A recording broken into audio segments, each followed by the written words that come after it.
Hi, everyone. Great to be here today speaking at the Day with Equity Methods group. As Lawrence said, my name is Eve Tomlinson, and I'm a Research Associate in Evidence Synthesis at the University of Bristol. And I'm also a Fellow in the Campbell and Cochrane Equity Methods group. And today I'm going to be speaking to you about the Cochrane Review Group Network's Equity Priority Setting Pilot, which we undertook in spring last year when I was working as a Network Support Fellow in the Cochrane Cancer Network. So here's the project team that was involved in this pilot. And to give a bit of background to why we did this project, the idea came about because despite there being substantial progress with priority setting by individual review groups in Cochrane, Cochrane's partners and stakeholders continued to raise awareness of key topics that were not being captured. So we formed a working group to discuss ways to overcome this, and we proposed the solution of an annual CRG network level priority setting exercise on a specific theme that complements the priority setting work that is already being done by the individual Cochrane review groups. And the aim was to take a broad perspective to ensure that gaps in coverage are minimized within Cochrane. So we decided to undertake a pilot to test this out. And in consultation with Cochrane's editor-in-chief and deputy editor-in-chief, we selected health equity as the theme, which is defined as the absence of avoidable and unfair differences in health. And we chose health equity to demonstrate that Cochrane is responsive to the increasing focus on equity, diversity, and inclusion within and between lower, middle, and high-income countries. The overall aim of this project was to identify 10 priority Cochrane reviews to update with a health equity focus, from a priority setting exercise involving representatives from CRG networks, Cochrane fields, Cochrane geographic groups, and key external stakeholders. So here we can see the difference between health inequality and health inequity. So health inequality is summed up in the top box, differences in health outcomes, whereas health inequity is shown in the bottom box, which is defined as differences in health outcomes that are also avoidable, unacceptable, and unfair. And this is going to be the focus of talks today.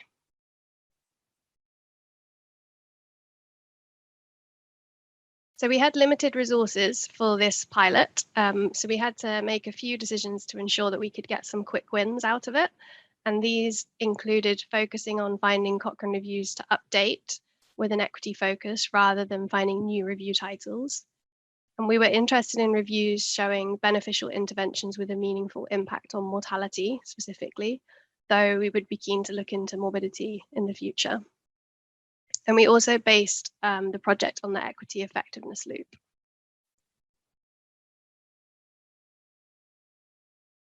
The equity effectiveness loop is shown here, and it aims to highlight equity issues present in assessing health needs, effectiveness and cost effectiveness of interventions, and in the development of evaluation of evidence-based health policy. So overall, it provides a method to calculate the equity effectiveness ratio, which assesses the impact of various factors on the gap in effectiveness of interventions across socioeconomic gradients.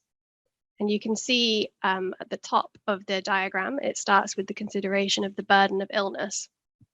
And that's a concept developed by the World Health Organization to describe death and loss of health due to diseases, injuries, and risk factors for all regions of the world. And this equity effectiveness loop was developed by the Campbell and Cochrane Equity Methods group.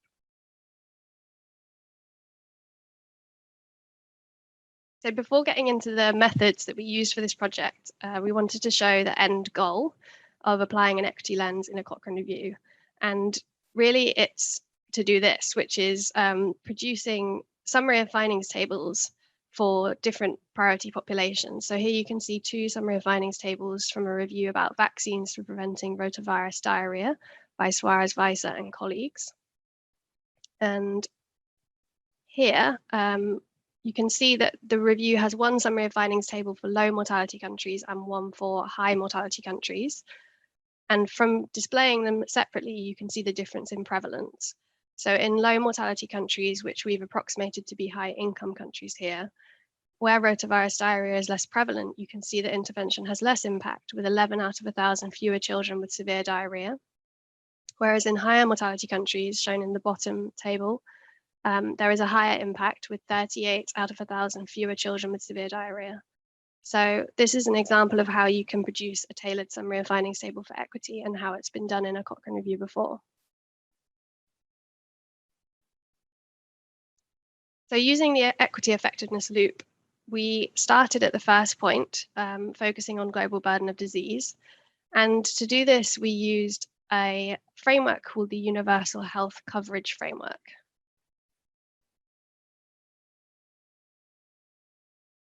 So the framework is based on the WHO Global Burden of Disease data, and it outlines needed health services across the life course while accounting for potential health gains delivered to populations.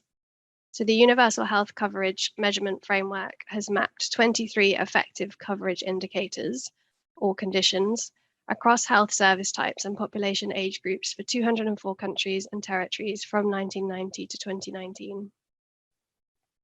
And the framework includes infectious diseases, chronic diseases, and maternal health, and a main focus of the framework is mortality.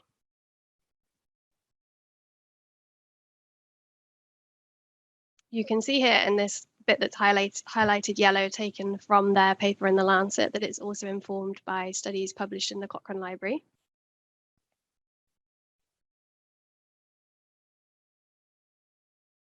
So onto our method. It was kind of a multi-stage project. So at first, we aimed to map Cochrane reviews to the conditions included in the Universal Health Coverage Framework. And we did that by searching for reviews that had assessed mortality and included at least one summary of findings table. This identified 359 reviews, which we knew was going to be too many to take forward for prioritization by stakeholders. So we decided to focus on reviews showing a meaningful effect on mortality, which as a team we deemed as being mortality effect size of either under 0.67 or over 1.5. So that then led us to have 118 reviews.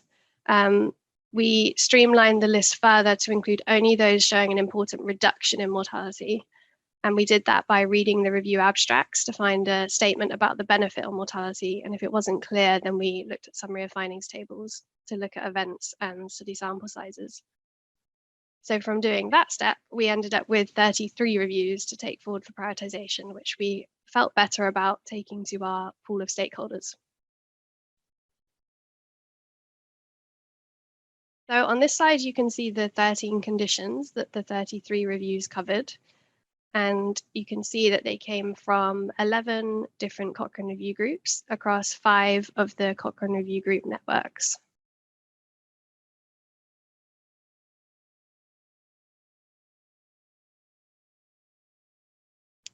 So after we'd found those 33 reviews, we started prioritization with stakeholders.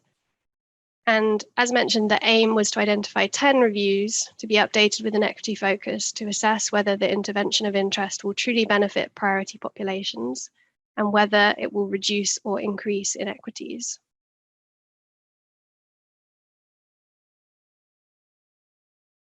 So in order to prioritize these reviews, we invited an international group of stakeholders, both internal and external to Cochrane, to be involved, including the Cochrane Review Group network representatives, fields, geographic groups, Cochrane's partners, and experts in the field of health equity.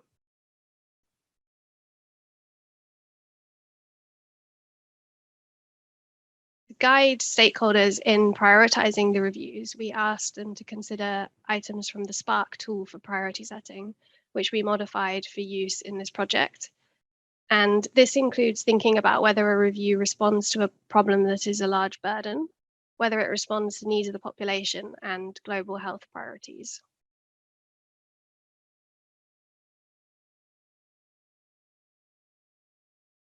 So in order to figure out which reviews out of the 33 were high priority, we collated stakeholders' final score for each review into a table, and we ordered the reviews by Cochrane Review Group and by ranking, with a lower score equaling higher priority on the Spark tool. And to highlight the highest priority reviews for each listed CRG, we planned to then assess reviews for feasibility of update. And unfortunately, we weren't able to complete this last step.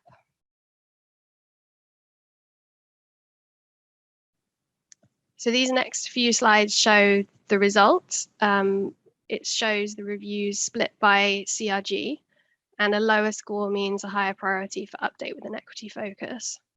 So I'll just briefly click through these.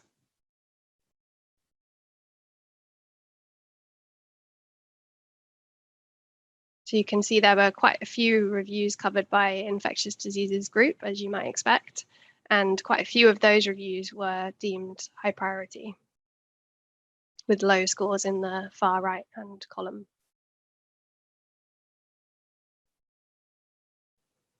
So the next step that we aimed to do was to add the reviews to the Cochrane priority reviews list, which is a living list of priority reviews to be completed by review groups, and then to liaise with Cochrane review groups to progress to applying an equity lens.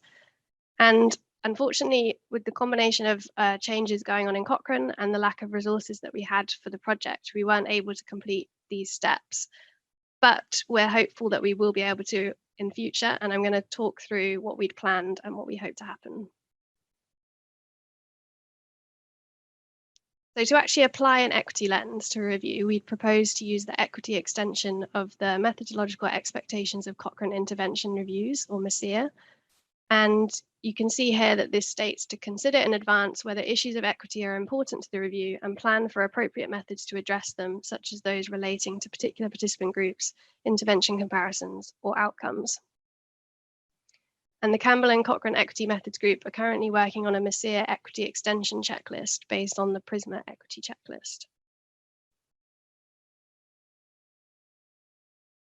So on this slide, this is version 1 of a draft under discussion by the Equity Methods Group, and it suggests equity should be considered right from the beginning of the review process in the way of thinking about priority populations. We don't have time to go through all of them in detail, but you can see that for some stages of the review process, there's bits to do regarding equity, and in others, there's potentially nothing extra. In those where there's bits to do, it's mainly about referring to the potential differing effects in priority populations.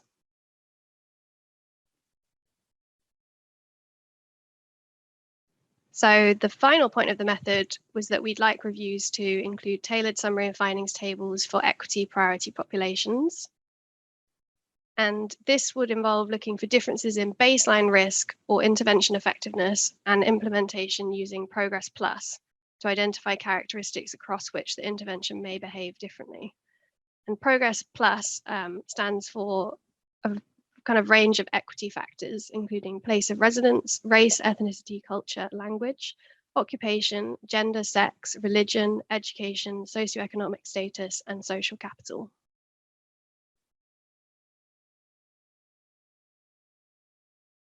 So as shown at the beginning, doing this would hopefully lead to producing tailored summary and findings tables for equity and priority populations.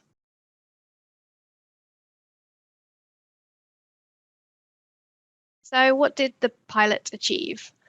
Well, we managed to identify 33 Cochrane reviews concerning topics with a high global burden of disease, providing Cochrane Review Group networks with information that could inform the prioritization of review updates concerning equity.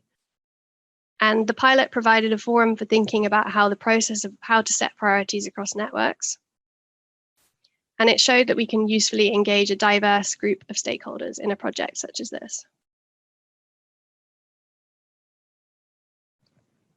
Moving forward, we think it will be important to discuss at a senior level whether resources can be allocated to this effort and whether further work can be completed, such as exploring morbidity. And the Campbell and Cochrane Equity Methods Group is keen to work with new Cochrane evidence synthesis units and other Cochrane review groups to implement this for their specific scope. And overall, we're really keen to try to ensure consideration of equity as a priority in systematic reviews.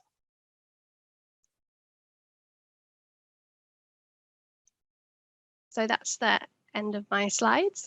Thanks very much for listening, and also thank you to the people listed on screen here who were involved in this project. Thanks a lot, Eve, for that excellent presentation. We do have one question in the chat, and I'll read that out to you. Is there anything additional in the proposed MESER extension for equity that is not in the Prisma extension for equity? That's a good question. I think for that, we might need Jennifer or Peter to step in, as they've been working on this draft. I don't know, I think they're on the line. I believe they are. Jennifer? Hi, it's Yes? Jennifer here. Yeah, our goal is to make sure that the MESER, it matches with the Prisma equity extension. So I don't think we would plan to put something extra in there, but make sure that they relate to each other so that we're consistent with what we're asking authors to report. Thanks, Jennifer. There's another question. Have any of the reviews been updated yet with the equity focus from your shortlisted reviews? And have any of those updated reviews been published?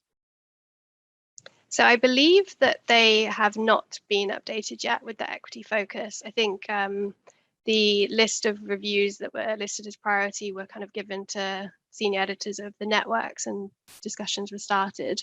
But I think really we want to, kind of push that and get in contact with more groups and try and get those equity updates on the way.